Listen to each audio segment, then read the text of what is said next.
c'est tous les jours de manche. Ouais, c'est tous les jours, mais c'est presque encore meilleur le vendredi. Et c'est Arnaud de Manche qui s'installe avec nous. Salut Arnaud. Et bonjour à tous, j'espère que vous allez bien. Alors Oui. hier, voilà, mauvaise nouvelle, on a appris le décès de Frédéric Mitterrand, l'ancien ministre de la Culture. Cette semaine, on a perdu un De Gaulle, un Mitterrand.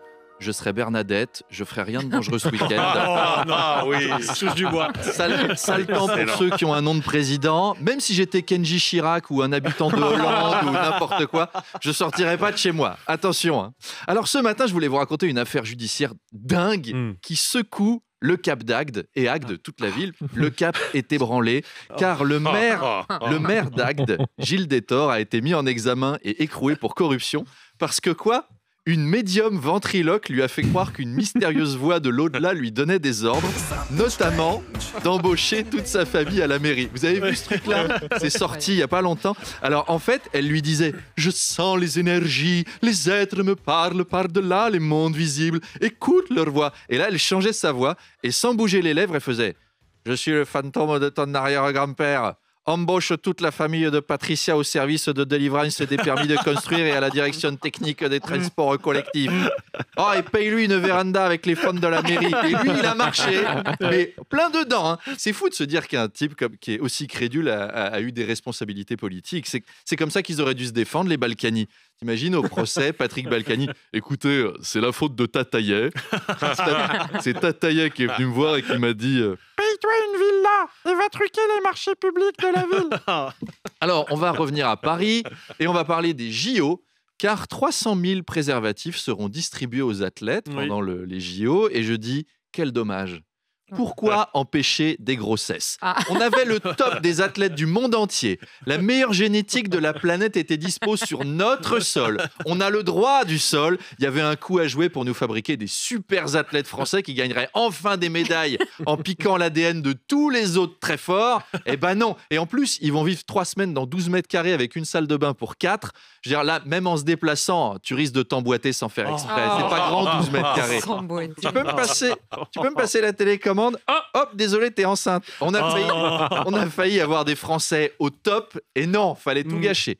Mais bon, c'est pas dans le village olympique qu'il fallait distribuer 300 000 préservatifs. Hein. Je veux dire, c'est dans le village de Tourcoing, c'est dans le village de Mantes-la-Jolie. Et on les embrasse. On les embrasse. On les embrasse. Après, pour les maladies, c'est vrai que c'est mieux.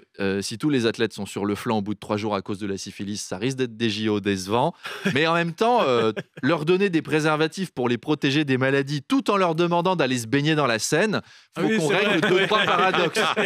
Gestion des risques. Ouais. 300 000, alors ça fait 2 préservatifs par jour et par athlète. Et comme ils peuvent s'emboîter l'un dans l'autre, ça fait 4 rapports par jour. C'est beaucoup, ça devient presque une épreuve sportive en soi.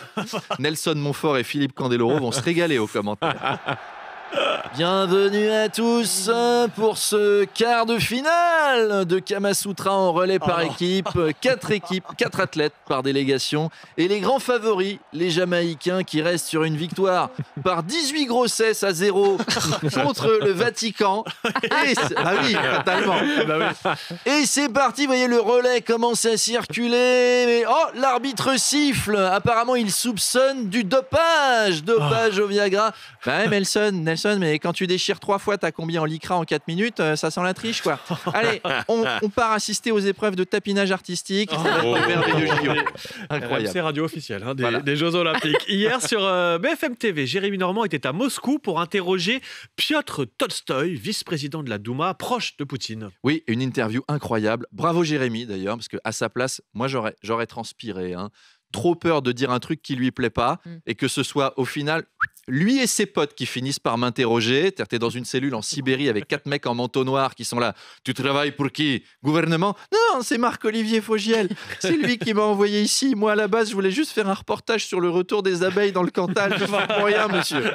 Alors, Piotr Tolstoï a dit qu'on avait un gouvernement de pervers et de décadents. Alors, certes, on tourne des sextapes au Sénat.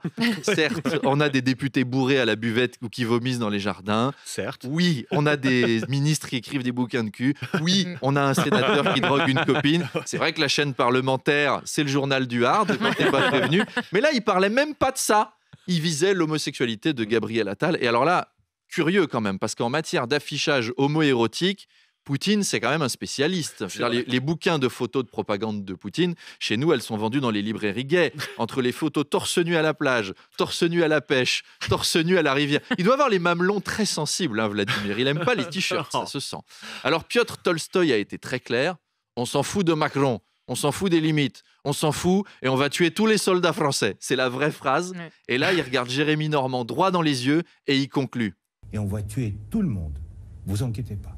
Quand on pense qu'on s'inquiétait pour nos retraites, nous, on était là. Oh là là, comment on va faire des économies ? Eh bien, profitons de l'instant présent. Oui. C'est la leçon. C'est le ne vous inquiétez pas, le moins rassurant de l'histoire. Olivier Véran qui reprend ses études de médecine pour devenir chirurgien esthétique. Oui, il a pris goût aux injections pendant le Covid. Le ministre de la Santé. Donc, il était bien placé pour devenir expert en Botox. C'est le plus grand expert de France de la seringue après Pierre Palmade. En tout cas, voilà, on a Marlène Schiappa qui écrit des bouquins érotiques. Olivier Véran qui apprend à implanter des faux seins. Elle fait les scénarios, il prépare les actrices, ça va devenir les nouveaux Jackie et Michel. Si on apprend que François Bayrou fait une formation d'éclairagiste plateau et Catherine Vautrin une formation d'assistante caméra, moi je change de pays. Hein. Je ne veux pas voir le film réalisé par Alain Juppé. Allez, Marie Chantal et le Premier ministre, scène de la rencontre au meeting de François Léotard, scène 1, prise 3... Action! Dis donc, elle est jolie, Olivier, t'as bien bossé. Hein. Je ne veux pas voir ça. Allez, bon week-end. Bon week-end, Arnaud. Je pars à Caraman, figurez-vous. Ah, et ben vous toulousaine. Vous nous racontez tout ça lundi? Je vous raconterai ça lundi. À lundi, Arnaud. À 7h25, c'est Arnaud Devanche qui est là, notre pirate, car l'invité du face-à-face ce matin, c'est Pierre Moscovici, le premier président de la Cour des comptes. Un président de Cour des comptes. Un moment plaisir, un moment passion pour Emmanuel Le Chypre, la Cour des comptes. Mais Pierre Moscovici n'est pas là pour vous donner du plaisir, Manu, ni à nous. Il pense que le gouvernement a mal jaugé les prévisions de croissance, qu'on va dans le mur et que des efforts d'économie sans précédent dans l'histoire récente sont nécessaires.